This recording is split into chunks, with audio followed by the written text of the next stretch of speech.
بسم اللہ الرحمن الرحیم۔ ناظرین کرام، تحریک لبیک پاکستان کے احتجاج کے حوالے سے فواد چودھری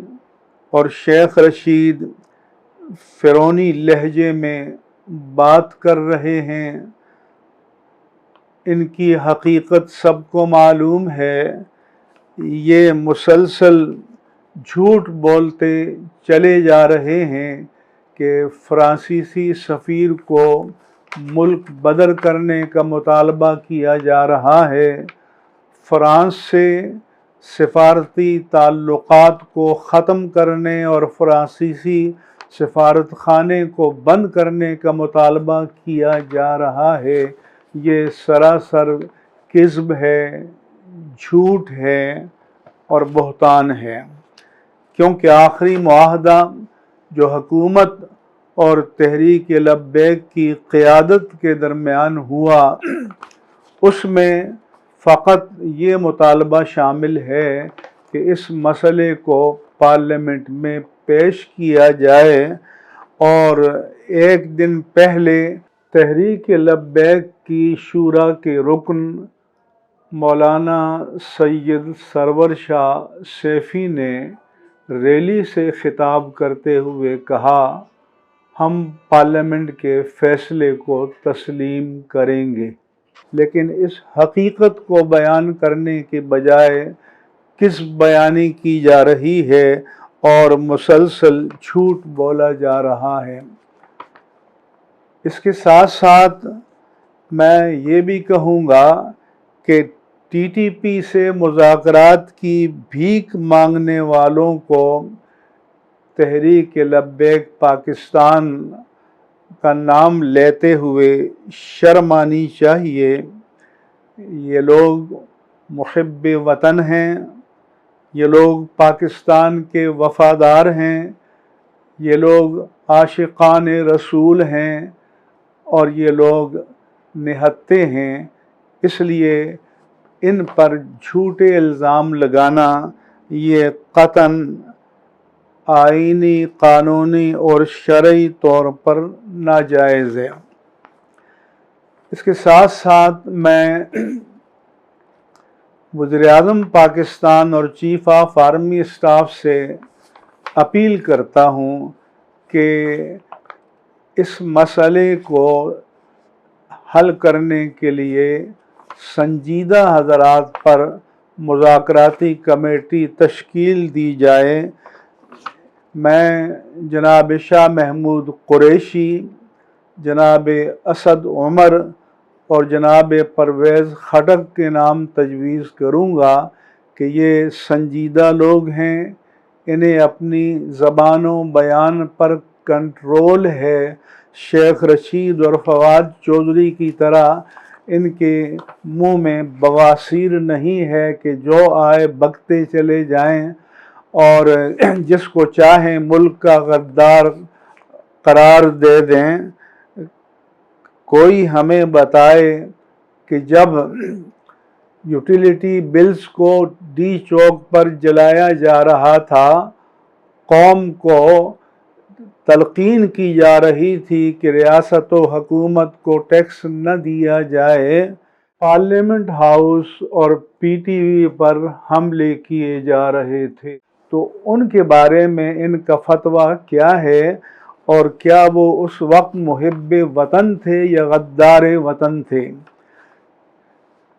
یہ اختیار کسی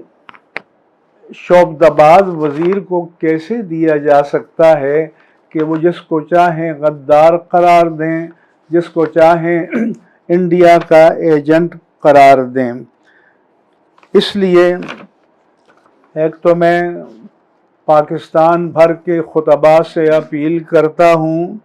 کہ لوگوں کو حقائق سے آگاہ کریں، اور ساتھ یہ بھی تلقین کریں کہ جو احتجاج کرنا چاہے، اپنے جائز مطالبات کے لیے احتجاج کرنے کا حق ہمارے آئین اور قانون نے دیا ہے، لیکن قانون شکنی نہ کریں، آئین و قانون کی پابندی کریں۔ اس کے ساتھ ساتھ میرا مطالبہ یہ ہے کہ جن مطالبات کو منظور کرنے پر باقاعدہ اتفاق رائے ہو چکا ہے ان پر عمل درآمد کیا جائے تاکہ حکومت کی نیک نیتی کے ثبوت سامنے آئیں اور باہمی اعتماد کی فضا قائم ہو۔ جن مطالبات کے منظور کرنے پر اتفاق ہوا ہے وہ یہ ہیں کہ ٹی ایل پی کے امیر اور شورا کے ارکان سمیت تمام اسیروں کے خلاف مقدمات واپس لے کر انہیں غیر مشروط طور پر رہا کیا جائے، تمام جھوٹی ایف آئی آرز واپس لی جائیں، تمام علماء کے نام شیڈول 4 سے نکالے جائیں، تمام اشخاص اور اداروں کے منجمد بینک اکاؤنٹس بحال کیے جائیں، تحریک لبیک پاکستان پر پابندی کو اٹھایا جائے، نہتے احتجاج کرنے والوں پر مسلح ہونے کا جھوٹا الزام واپس لیا جائے، جن وزراء کے منہ کو بواسیر لگی ہے انہیں لگام دیا جائے اور معاہدے کے مطابق پارلیمنٹ میں اس مسئلے پر بحث کی جائے۔ ان چیزوں پر باقاعدہ دستخط موجود ہیں اور معاہدے ہو چکے ہیں۔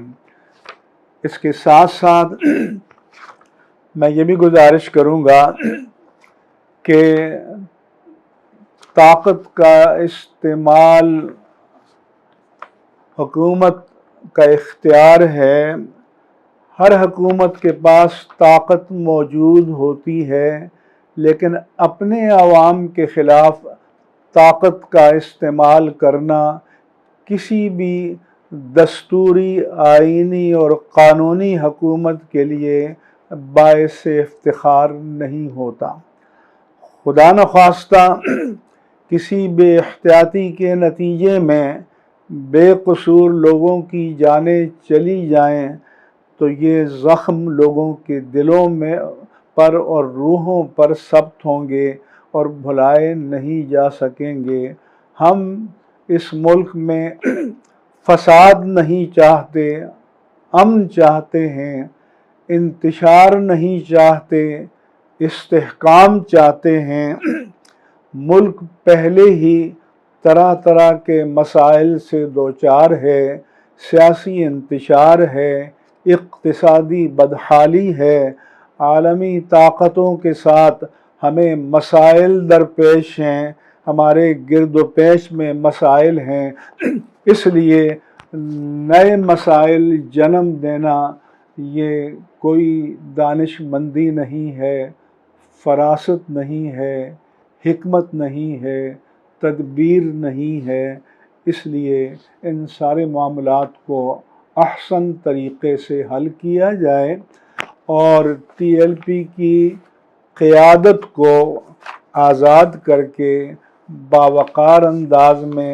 ایک جگہ جمع کیا جائے اور ان کے ساتھ جن سنجیدہ وفاقی وزراء کے نام میں نے تجویز کیے ہیں ان کو آگے بڑھایا جائے کہ وہ مذاکرات کریں، طے شدہ امور پر عمل درآمد کی ضمانت دیں اور تاکہ جو احتجاج کے لیے میدان عمل میں آئے ہوئے ہیں وہ ملک و وطن کی سلامتی کے لیے دعائیں کرتے ہوئے امن و امان کے ساتھ اپنے گھروں کو واپس جائیں۔ اور ان حضرات نے نوجوان نسل میں جو اللہ اور اس کے رسول کی محبت کے جذبات پیدا کیے ہیں ان کا کوئی منفی استعمال نہ ہو، مثبت استعمال ہو، ملک کے مفاد میں، دین کے مفاد میں ان کا استعمال ہونا چاہیے۔